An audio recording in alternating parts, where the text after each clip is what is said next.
बहुत समय पहले, जब दुनिया आज जितनी दयालु और अच्छी नहीं थी, नूह नाम का एक आदमी रहता था।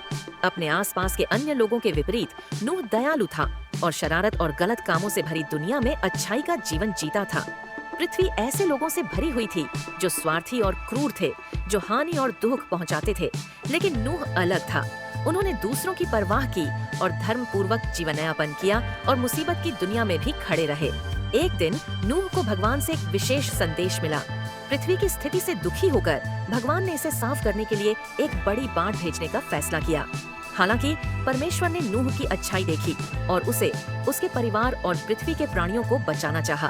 भगवान ने नूह को एक विशाल नाव, एक जहाज बनाने का निर्देश दिया जो उसके परिवार के लिए काफी बड़ा हो और जानवरों के लिए एक सुरक्षित आश्रय हो।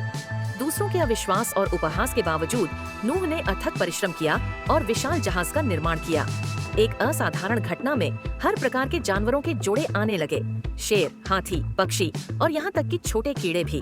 वे जहाज के पास आए मानो किसी रहस्यमयी शक्ति द्वारा निर्देशित होकर आसन्न बाढ़ से बचने के लिए तैयार हों। तभी बारिश शुरू हो गई। यह बूंदाबांदी से बढ़कर मूसलाधार बारिश में बदल गई और पृथ्वी को पानी से ढक दिया। जहाज के अंदर सुरक्षित रूप से नूह, उसका परिवार और असंख्य जानवर बढ़ते पानी के ऊपर तैर रहे थे। जहाज एक भीड़-भाड़ वाला हलचल भरा आश्रय स्थल था जो जानवरों की आवाज से भरा हुआ था। नूह और उसके परिवार ने उनकी देखभाल करने का बड़ा काम किया। यह सुनिश्चित किया कि जहाज पर रहने के दौरान प्रत्येक प्राणी को खाना खिलाया जाए और सुरक्षित रखा जाए। हफ्तों के बाद नूह ने सूखी भूमि की तलाश में एक कबूतर भेजा। अपनी पहली यात्रा में वह खाली चोंच लेकर लौटा, लेकिन दूसरी यात्रा में वह एक जैतून की शाखा लेकर आया, जो यह संकेत था कि भूमि निकट थी और पानी कम हो रहा था। आखिरकार पानी धीरे धीरे कम होने पर जहाज एक पहाड़ की चोटी पर जाकर रुक गया।